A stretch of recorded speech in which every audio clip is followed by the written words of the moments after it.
देश पर सरकार ने सख्ती कर दी है। सरकार ने आदेश जारी करते हुए कहा है कि जिन जिन देशों से भारत की सीमा लगती है वहां से होने वाले फॉरेन डायरेक्ट इन्वेस्टमेंट को पहले सरकार से मंजूरी लेनी होगी। अब तक ये ऑटोमेटिक रूट से होता था। पूरी खबर जानने के लिए हम चलेंगे अपने economic policy editor Lakshman Roy के पास। तो लक्ष्मण, क्या है ये पूरी खबर और ऐसा करने के पीछे क्या कारण है सरकार का? देखिए, दरअसल खबर यह है कि भारत की सीमा से जो जो देश लगते हैं, यानी जो पड़ोसी देश हैं, वहां से जो भी फॉरेन डायरेक्ट इन्वेस्टमेंट यानी एफडीआई आएगा तो उनको भारत सरकार से पहले मंजूरी लेनी होगी।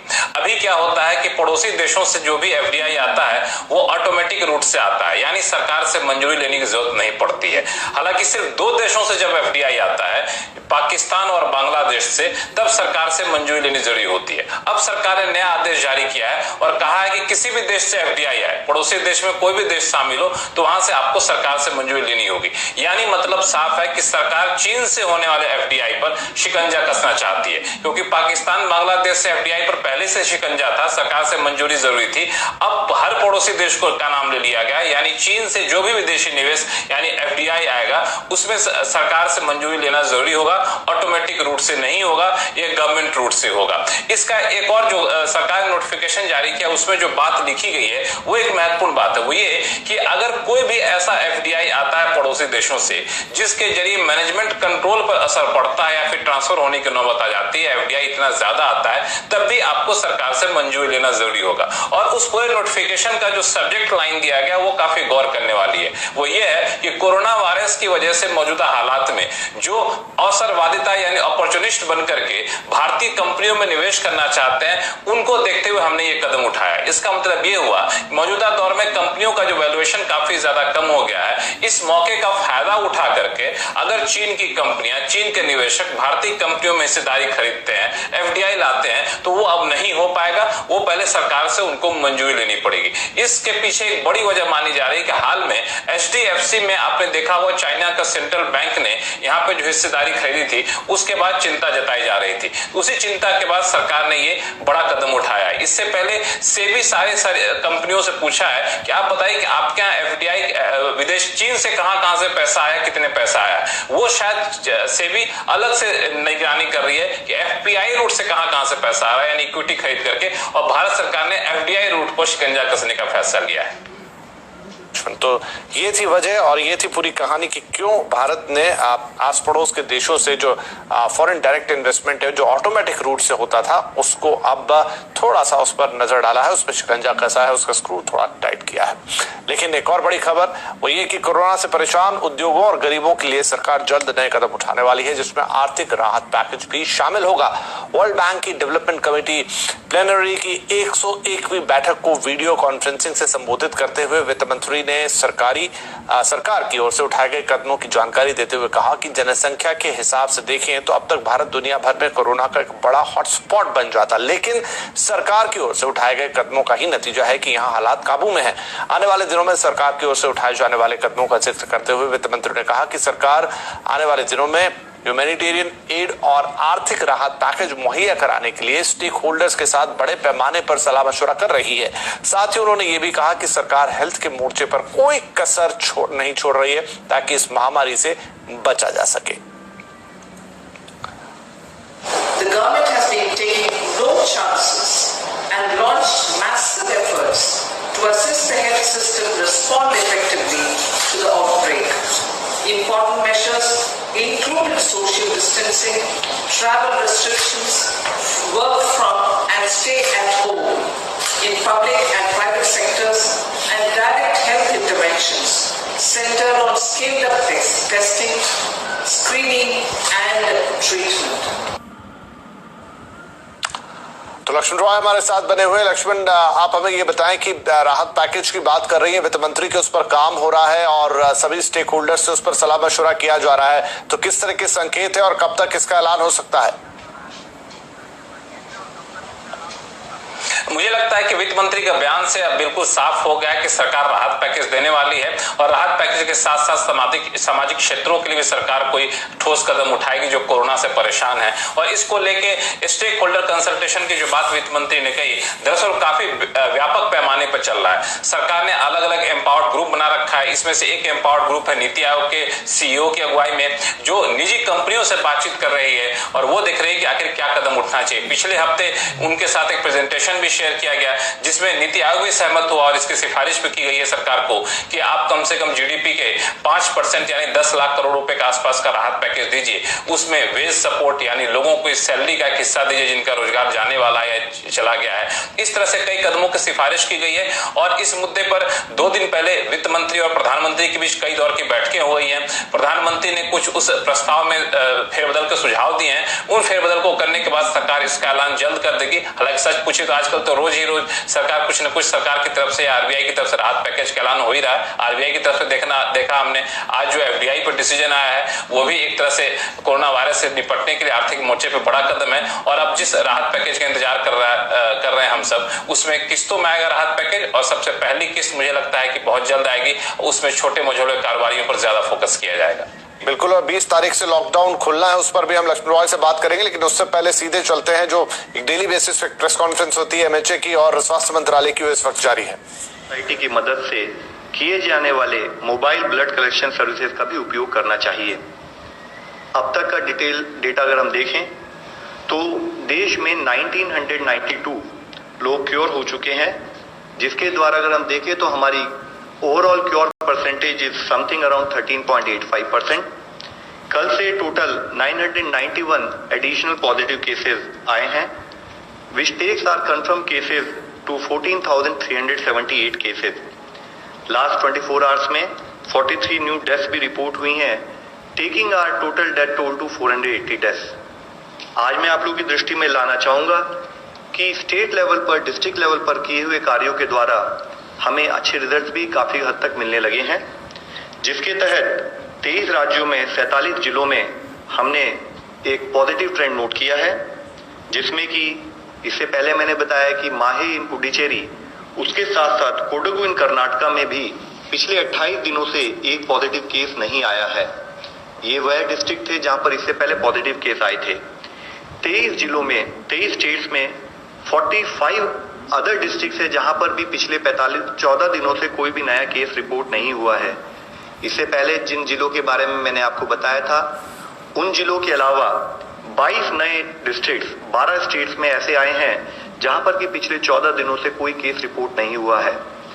मैं आप लोगों की दृष्टि में लाना चाहूंगा, इन जिलों में है बिहार से लखीसराय, गोपालगंज और भागलपुर, उदयपुर और धौलपुर राजस्थान से, पुलवामा जम्मू कश्मीर में, तोबल इन मणिपुर, चित्रदुर्गा कर्नाटका में, होशियारपुर पंजाब में, रोहतक और चरखी दादरी हरियाणा में, लोहित अरुणाचल प्रदेश में, भरदक पुरी उड़ीसा में, करीमगंज, गोलाघाट, कामरूप रूरल, नालबारी और साउथ सलमारा असम से, जलपाईगुड़ी और कलिम्पोंग वेस्ट बंगाल से, विशाखापट्टनम आंध्र प्रदेश से।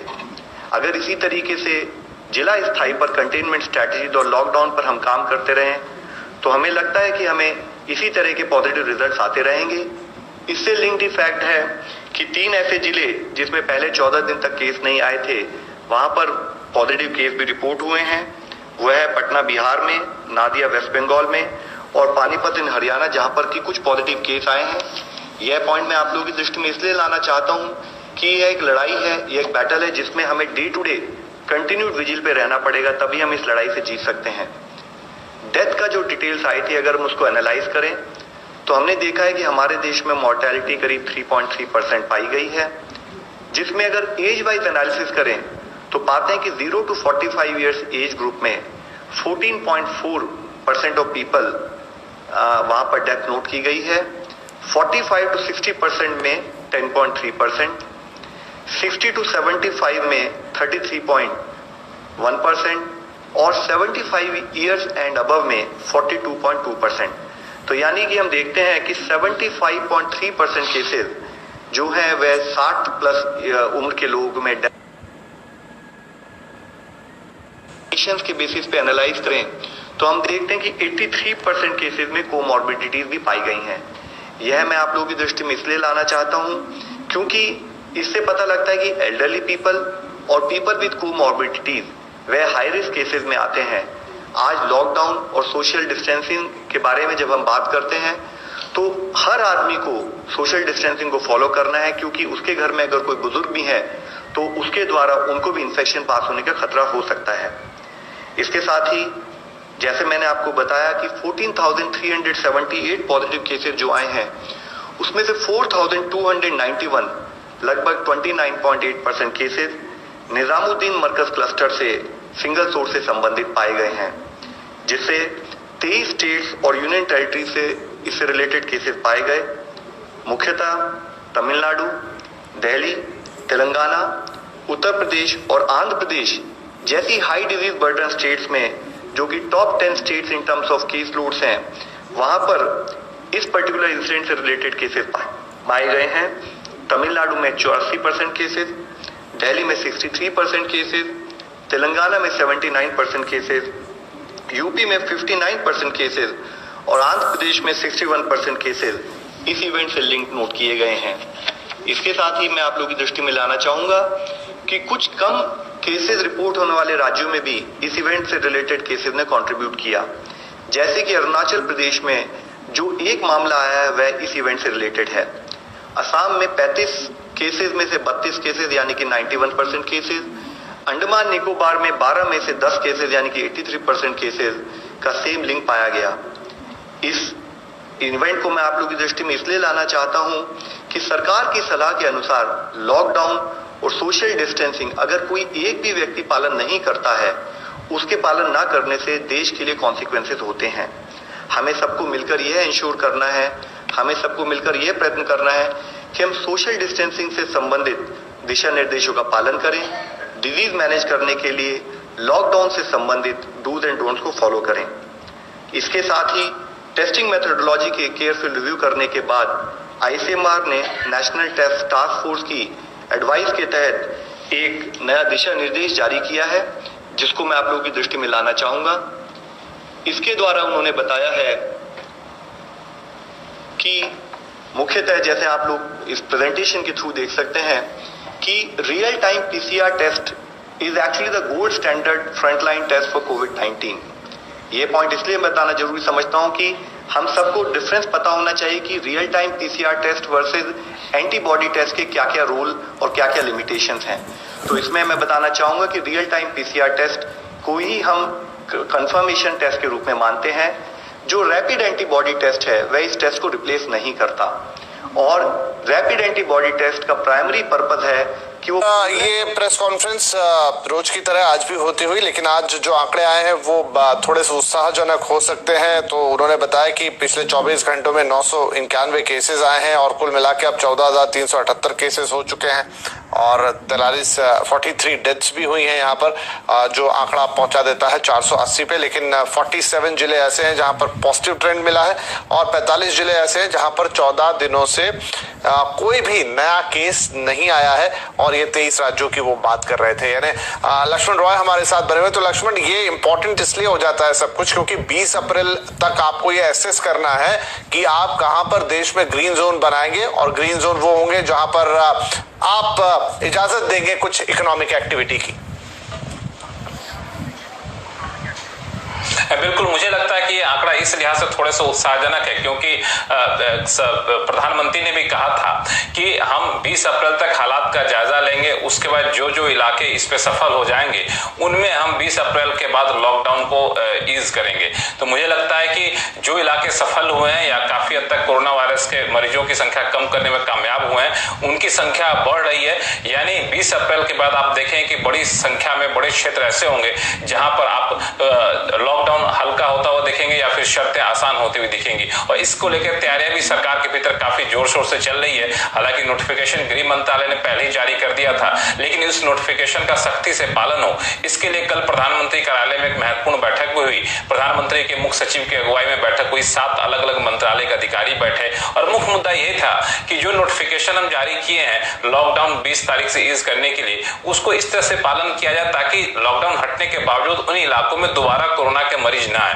यानी जिन फैक्ट्री में काज शुरू हो उसमें सोशल डिस्टेंसिंग का पालन किया जाए, हाइजीन बना करके रखा जाए माहौल को, जो वहां पे मजदूर काम करने आ रहे हैं उनके आने जाने की व्यवस्था की जाए, रहने का इंतजाम किया जाए। तो इसके लिए अलग अलग अथॉरिटी होगी जो इन गाइडलाइन के सख्ती से पालन के लिए निगरानी करेगी। तो मुझे लगता है कि मरीजों की संख्या में इसी तरह गिरावट आगे भी जारी रहे और 20 तारीख के बाद जब लॉकडाउन खोले तो उसका कोई उल्टा असर देखने को ना मिले, ये सरकार की कोशिश होगी।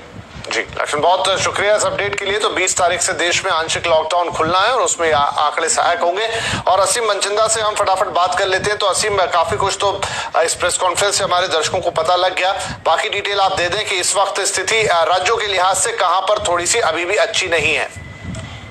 देखिए, काफी कुछ स्थिति जो है वो अभी सुधरती हुई दिखाई दे रही है। जैसे कि अभी जो हेल्थ मिनिस्ट्री के जो ज्वाइंट सेक्रेटरी है लव अग्रवाल, उन्होंने बताया कि काफी सारे एरियाज है जिसमें से कि काफी पॉजिटिव ग्रीन जोन जो है वो उनको दिख रही है, जहां पे पिछले 14 दिनों से कोई भी उनको जो कोरोना का केस जो है वो नहीं मिला है। लेकिन कुल मिलाकर के अभी भी देश में करीबन 14,000 के आसपास जो है एक्टिव कोरोना के मरीज जो है वो बने हुए हैं। लेकिन इसके अलावा रिकवरी जो है वो भी काफी देखने को मिल रही है। 1000 से ज्यादा जो मरीज है वो रिकवर जो है वो भी हो चुके हैं। लेकिन अभी तक 480 लोगों की जान जो है वो भी जा चुकी है। खासतौर पर कई राज्य हैं जो इसको लेकर काफी सेंसिटिव जो है बन चुके हैं। खासतौर पर महाराष्ट्र की अगर मैं बात करूं तो पूरा महाराष्ट्र में 3000 केस जो है वो आ चुके हैं और मुंबई में ही करीबन 2000 केस है, धारावी में ही करीबन 100 के आसपास केस जो है वो देखने को मिल रहे हैं। इसके अलावा दिल्ली के अंदर करीबन 1700 केस के आसपास जो है वो देखने को मिल रहे हैं। और बाकी इसके जिस तरह से उन्होंने अभी बताया कि एक सिंगल सोर्स से काफी ज्यादा केसेस जो है वो देखने को मिले, जिसमें कि निजामुद्दीन मरकज से जितने लोग निकले वहां से करीबन उन्होंने आंकड़ा दिया कि इतने मरीज हमको देखने को जो है मिले हैं। तो सरकार ने जितने भी उनसे जुड़े हुए रोहिंग्या मुसलमान है उनको भी जांच करने के लिए कहा। खासतौर पर ये हो सकता है कि उनमें भी ये कोरोना के जो होने के जो हो सकते हैं। जी असीम, के अभी पिछले अगर मैं बताऊं 2-3 दिन से तो सामान्य होने के आस पर लग रही है, क्योंकि पहले जो है मरीज जो है करीब। ठीक है, लेकिन अब मुझे यहाँ पे फटाफट जाना होगा मुंबई। असीम, समय मेरे पास थोड़ा कम है, वहां पर विवेक गुप्ता है हमारे संवाददाता। विवेक, तो वैसे पूरे भारत से तो चीजें अब थोड़ी पॉजिटिव हो चली है, लेकिन मुंबई और महाराष्ट्र से स्थिति क्या है? विपिन, देखिए महाराष्ट्र की स्थिति अभी भी चिंताजनक बनी हुई है और अब तक के जो सरकारी आंकड़े हमारे सामने आए हैं 3380 मामले पूरे महाराष्ट्र में है। 2200 से ज्यादा मामले सिर्फ मुंबई में है और जो हॉटस्पॉट है वो अभी भी वैसे ही बने हुए हैं। चाहे हम पहले कोलीवाड़ा की बात करें या फिर धारावी की बात करें, धारावी में मामला 105 तक पहुंच चुका है, 9 मौतें वहां से हो चुके हैं। और जो अब तक जो आज की जो सबसे बड़ी खबर ये थी कि भारतीय नौसेना में भी अब कोरोना वायरस के अपनी चपेट में ले चुका है। और जो शुरुआती जानकारी मिली थी कि 20 नेवी के सेलर को कोरोना पॉजिटिव आए थे और अब जो अपडेट अभी हमारे सामने आ रहा है कि 26 ये नंबर बढ़कर अब 26 हो गया है। यानी कि नेवी के जो 26 सेलर है वो कोरोना वायरस पॉजिटिव है और बाकी लोग के भी जो टेस्ट है, जो टेस्ट की रिपोर्ट है वो अभी आना बाकी है। वही दूसरी तरफ जो अस्पताल में जो नंबर थे वो लगातार बढ़ते जा रहे हैं। बॉम्बे हॉस्पिटल में भी 2 डॉक्टर पॉजिटिव आए हैं और साथ ही साथ पुणे से एक और खबर आ रही है जो उतनी अच्छी नहीं है। पुणे के सरकारी अस्पताल ससुन में एक डॉक्टर को पॉजिटिव हुआ था और जब डॉक्टर अपने घर पे गया तो उनके घर पे तकरीबन 7 सदस्य हैं, 7 सदस्यों को पॉजिटिव आया है। पूरे फैमिली को क्वारंटाइन कर दिया गया है। यही वजह है कि महाराष्ट्र सरकार अब मेडिकल फैसिलिटी पे ज्यादा वो क्या बोलते हैं कि ज्यादा इंपॉर्टेंस दे रही है ताकि उन लोगों को कोरोना ना हो, क्योंकि अगर मेडिकल फैसिलिटी के लोगों को कोरोना हो जाएगा तो उनकी फैमिली भी अफेक्टेड होगी और काम पूरा जो है मेडिकल फैसिलिटी का अफेक्टेड होगा। इसलिए महाराष्ट्र सरकार हेल्थ मिनिस्टर पूरी कोशिश कर रही है कि मेडिकल फैसिलिटी को किसी तरह सिक्योर किया जा सके और जितनी ज्यादा से ज्यादा इक्विपमेंट हो, चाहे पीपीई हो या फिर ग्लव्स हो, मास्क हो, अच्छे से अच्छे क्वालिटी के उनको दिए जाए ताकि कम से कम जो डॉक्टर जो कोरोना वायरस लोगों का इलाज कर रहे हैं उन तक ये वायरस ना फैले। विपिन जी शुक्रिया इस अपडेट के लिए विवेक और साथ में असीम आपका भी। तो ये था इंडिया का अब तक का कोरोना अपडेट। यहाँ लेते हैं फटाफट एक छोटा सा ब्रेक के बाद कुछ अहम नतीजे जैसे एचडीएफसी बैंक का नतीजा आया है उस पर नजर डालेंगे।